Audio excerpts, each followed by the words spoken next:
मनहूस पेड़। वर्षों की मेहनत के बाद एक किसान ने एक सुंदर बागीचा बनाया। बागीचे के बीचों बीच एक बड़ा सा पेड़ था, जिसकी छांव में बैठकर सुकून का अनुभव होता था। एक दिन किसान का पड़ोसी आया। बागीचा देखते ही उसने कहा, वाह, बागीचा तो बहुत सुंदर है, पर तुमने बीच में ये मनहूस पेड़ क्यों लगा रखा है? क्या मतलब? किसान ने पूछा। अरे, क्या तुम नहीं जानते? इस प्रजाति के पेड़ मनहूस माने जाते हैं। ये जहां होते हैं वहां अपने साथ दुर्भाग्य लाते हैं। इस पेड़ को जल्दी से जल्दी यहां से हटाओ, पड़ोसी बोला। यह बोलकर पड़ोसी तो चला गया, पर किसान परेशान हो गया। उसे डर लगने लगा कि कहीं इस पेड़ की वजह से उसके साथ कुछ अशुभ न हो जाए। अगले ही दिन उसने वो पेड़ काट डाला। पेड़ बड़ा था, उसकी कड़ी लकड़ियां पूरे बागीचे में जहां तहां इकट्ठा हो गई। अगले दिन फिर वही पड़ोसी आया और बोला, ओहो, इतने सुंदर बगीचे में ये बेकार की लकड़ियां क्यों इकट्ठा कर रखी है? ऐसा करो, इन्हें मेरे अहाते में रखवा दो। लकड़ियां रखवा दी गई।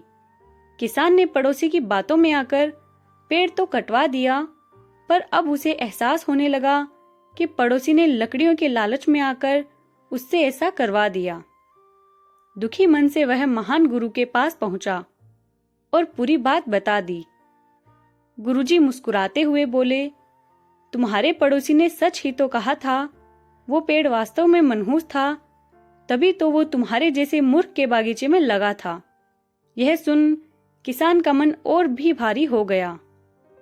उदास मत हो, गुरुजी बोले। अच्छी बात यह है कि तुम अब पहले जैसे मूर्ख नहीं रहे। तुमने पेड़ तो गंवा दिया, पर उसके बदले में एक कीमती सबक सीख लिया है। जब तक तुम्हारी अपनी समझ किसी बात को न स्वीकारे, तब तक दूसरे की सलाह पर कोई कदम मत उठाना। बहुत बार हम दूसरों की देखा देखी या किसी की सलाह पर कोई डिसीजन ले लेते हैं, जैसे कि कोई अपने फ्रेंड की वजह से कोई सब्जेक्ट या कॉलेज चूज कर लेता है, या किसी की सलाह पर कोई मल्टी लेवल मार्केटिंग कंपनी से जुड़ जाता है, शेयर मार्केट में पैसा लगा देता है, इत्यादि हो सकता है। ऐसा करना कुछ लोगों के लिए फायदेमंद रहता है, पर ज्यादातर मामलों में नतीजा बुरा ही होता है। इसलिए हमें दूसरों की सलाह पर अमल करने से पहले अपनी समझ का इस्तेमाल जरूर करना चाहिए। कहानी पसंद आई हो तो लाइक, शेयर एंड सब्सक्राइब करें।